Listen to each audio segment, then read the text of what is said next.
tässä on tällainen hyvä skuutti. No, eka tässä me näytetään renkaat. Tällaiset Gritin renkaat. Aika hyvät, ne on reijät.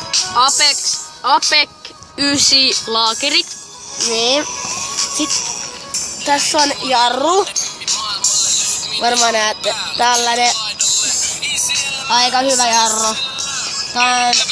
Tällainen hyvä jarru. Ja fleksi. Vielä. Ja sitten tässä on dekki. Tällainen. Aika hyvä. Tässä on hyvä grippi. Tää on rail-dekki. Tällainen. Tästä reunoista pohjalta tällainen. Vähän kulunut. Sitten vielä eturengas. Samanlainen.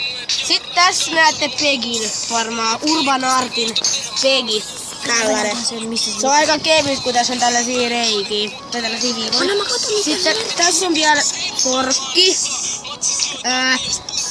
Tai on aika hyvä. Tää on tällainen Gritin forkki. Aika hyvä malli. Sitten tässä on headshotti. Sitten headshotti ja tässä näin. Tällainen ihan hyvä. Sitten klämppi.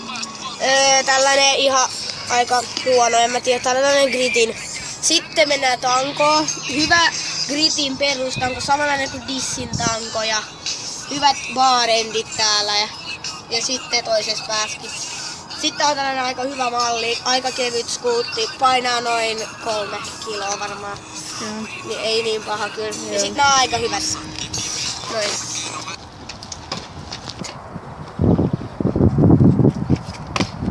Siinä oli